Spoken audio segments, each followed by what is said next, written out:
Greetings. Welcome to Lightwave Logic's Update Conference Call. At this time, all participants are in a listen-only mode. Please note, this conference is being recorded as of today, November 25th, 2025. I will now turn the conference over to Ryan Coleman of Investor Relations. Thank you, and you may begin. Thank you, Operator, and good afternoon, everyone. Thank you for joining us today for Lightwave Logic's update call. I'm joined on today's call by Lightwave Logic's Chief Executive Officer, Yves LeMaitre. Please note that this call is in listen-only mode for the duration of the call and that a replay will be posted to the company's website shortly after the conclusion of this call. Some of the matters that we'll discuss on this call, including statements and our business outlook, are forward-looking, and as such, this call speaks only as of today, November 25th, 2025. Such statements may be considered forward-looking statements within the meaning of the Private Securities Litigation Reform Act of 1995. The matters discussed on this call are subject to known and unknown risks and uncertainties, and these risks and uncertainties could cause actual operating results to differ materially from those expressed in the call. A more detailed description of the risks our company faces is more fully described by the company under the caption Risk Factors included in our most recent Form 10-K and 10-Q.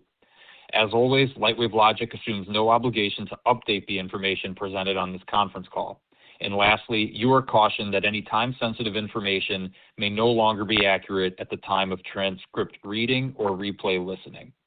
With that, I'd like to turn the call over to Yves. Thanks, Ryan, and thanks to all of you who joined this call. As I'm approaching my one-year anniversary with Lightwave Logic, I would like to take a minute to thank all the Lightwave Logic team members for their flawless execution, deep passion, and unrelenting commitment over the last 12 months. 2025 has been a very successful year for the company, with significant progress on our path to creating products and commercializing our technology. We achieved multiple and critical technical milestones in making our Perkinamine ready for deployment, most notably demonstrating the excellent reliability of our material and compatibility with standard semiconductor processes. We repositioned strategically Lightwave Logic as a specialty materials and licensing company, expanding our potential customer base while creating the opportunity for an attractive long-term business model. We have continued to build a stronger foundation for Lightwave Logic, hiring skilled technical and operational talents while reinforcing our executive leadership team. Planning for success requires us to plan for the expansion of our polymer production in 2026 and continue to add engineering resources to address the increase in number of customers, projects, and also interfacing with more semiconductor foundries. We have a strong financial foundation with a robust cash balance, no debt, and a tight expense and budget control process to allow for intelligent and timely deployment of capital. Throughout 2025, we have gained excellent customer traction, as reflected by the announcement published this morning and the one from a few weeks ago. We are very fortunate to have gained the trust of two Fortune Global 500 companies. For our team, this was fantastic news after many years of working on getting the technology ready. We are now able to turn our platform into full products by working hand in hand with customers. Frankly, we didn't have much time to celebrate our achievements, as engaging with such high-profile and demanding customers ratchets up the pressure and workload on our team. This is what we have been waiting for and the source of incredible motivation and energy for Lightwave Logic. Our focus is now entirely on the successful execution of these programs and the continued expansion of our customer base. I will supply more detail about our commercialization progress in a few minutes. Let me first summarize some of the key financial metrics of the company as published in our recent 10-Q filing for the third quarter of 2025. Revenues for the quarter were $29,000, with a total operating expenses of $5.2 million. The weighted average number of shares for the third quarter was 129.6 million shares. The net loss for the quarter was $5.1 million, or approximately 4 cents per share. Net cash used in operating activities for the 9 months ending September 30th, 2025, was $10.4 million. As of September 30th, our cash balance was $34.9 million, up $12.8 million from the end of June 2025, as we used part of our $100 million shelf registration from July 2024 to strengthen our balance sheet during favorable market conditions. As of November 5th, 2025, a total of $69.7 million remained available under the July 2024 shelf registration. As you know, our CFO, Jim Marcelli, will be retiring from the company at the end of 2025, and I want to thank him for his long service and dedication to Lightwave Logic and wish him a very happy retirement. We are in the process of recruiting a new CFO and are actively interviewing candidates with the right experience and skills to help get the company to the next level. Now, let me spend a few minutes talking about our progress with customers. On November 4th, we announced that a Fortune Global 500 company had reached stage 3 of our previously outlined design win cycle. After several months evaluating Lightwave Logic's Perkinamine platform and testing our ability to process silicon photonics chips produced at a third-party foundry, this customer decided to kick off a formal product plan and engineering program. We are now actively working with them to design, build, process, and test a new batch of silicon photonics chips aimed at transceiver applications for data centers and AI networking. In parallel with this design effort, we are preparing for the volume production of Perkinamine, front-end silicon photonics chips, and back-end processing of polymers on chips. Earlier today, we announced the launch of a technical program with a second Fortune Global 500 company.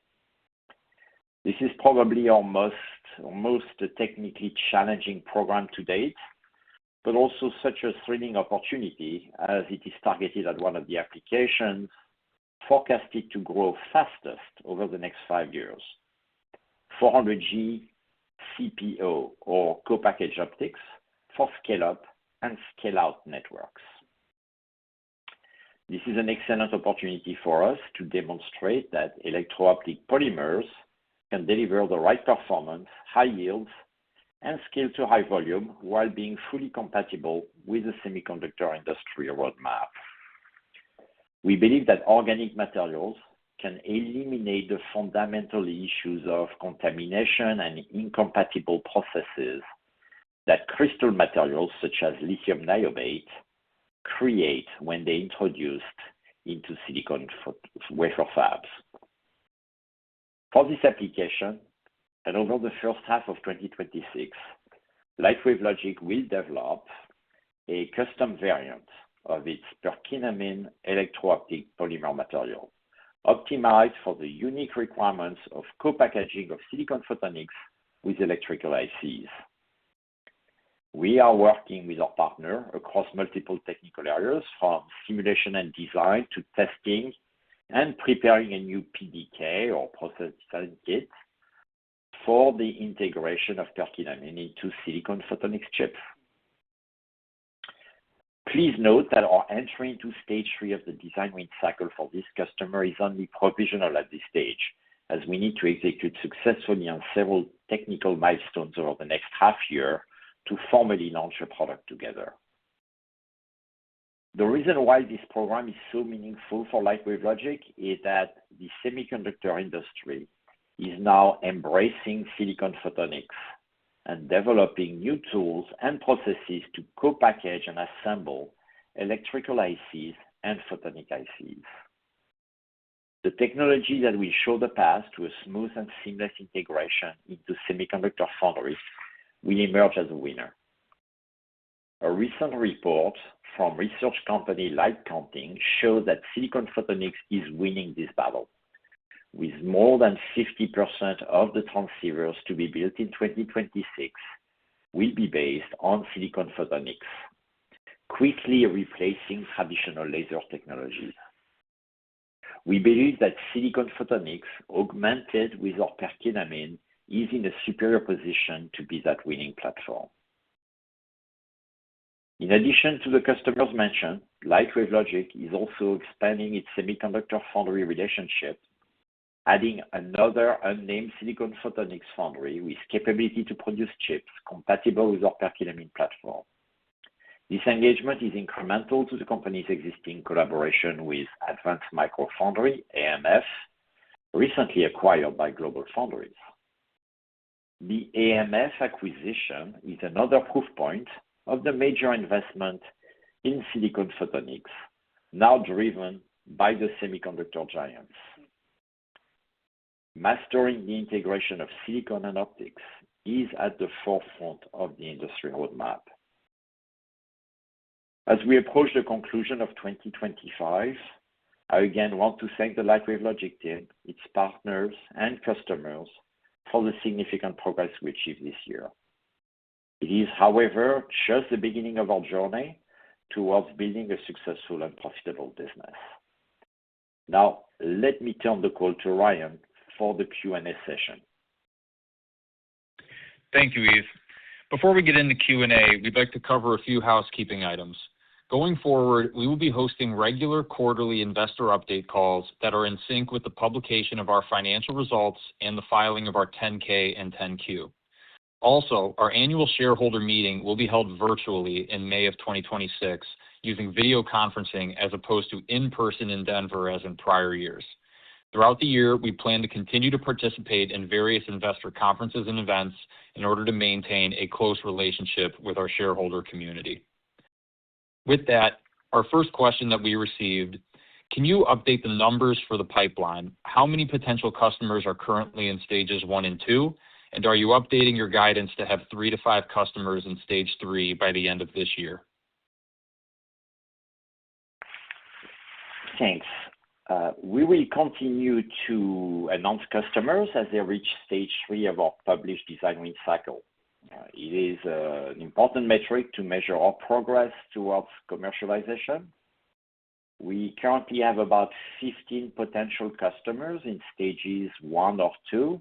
However, each of them still requires a significant amount of technical work to reach stage 3. With our success in 2025, we are now prioritizing the best prospects amongst the customers in the pipeline. We also must take into account the cycle time needed to get samples or chips out of the foundries, which can sometimes gate our transition to stage 3. All good problems to face. In our next question, in what businesses are our partners that moved from phase 2 to phase 3 involved? Is it solely AI and data center companies, or are there other businesses, be it automotive, telecom, or others, that are going into phase 3? Yes, all of our disclosed customers, partners are planning to use Perkinamine for AI network or data center connectivity applications. This is a large market, fast-growing, and an excellent opportunity to demonstrate the value of our electro-optic polymers. Other exciting markets such as quantum and consumer electronics remain on our radar, but the company's focus stays on relentless execution in the AI market. In the next question, can the company comment on its partnership with Polariton and competitive position with other organic materials and polymer suppliers? Thank you for that question. Polariton is an exciting and innovative company trying to be first to market with a disruptive technology called plasmonics. The optical industry is closely watching their progress. Regarding our position as a supplier, we have no exclusivity with respect to the supply of materials, and we will continue to do our best to win their trust and deserve the business by delivering better and more reliable products than our competition. At this point, I would expect that internal revenue forecasts should be available. Are you in a position to share any of these projections with the investor community? And are we seeing any revenue coming in from customers in stage 3, and if that might be reflected in Q4 results? I will reiterate what I've said throughout this year. Based on the typical design win cycle timeline and our current engagement, I expect our first production revenues to happen in 2027. Any revenues in 2026 will come from prototypes or engineering programs. And our next question, because of companies suddenly showing interest in the 200 gigabit materials, which was mentioned by Dr. Blum, one would expect that the SAM is going to rise from earlier statements in the year. Has the SAM changed from the latest update? Yes, thanks for that question. What is happening in the industry forecast is interesting. Since the time we published our TAM SAM estimates back in May, pretty much all industry analysts have significantly increased their forecast throughout 2025. Just one data point to illustrate that trend, the light counting report, very much the reference for optical transceivers and CPO market in AI networking, they recently tripled their forecast for 1.6 terabits per second transceivers in 2028 between their April and October 25 reports. And then lastly, what does the acquisition of AMF by GlobalFoundries ultimately mean for Lightwave Logic, if anything? Well, I love it. I think it is a perfect illustration of what we have said for a while. Photonics and semiconductor will not continue to live side by side. The winning solutions will be the technologies that deliver performance and integration between the two worlds. The semiconductor giants are now taking the lead in defining the roadmap with huge investment in silicon photonics for that very reason. With our polymers, silicon photonics gets an extended life at 400G and beyond while delivering the full value of optics and electronics integration. Thank you, Yves, and thanks again to everybody who sent their questions.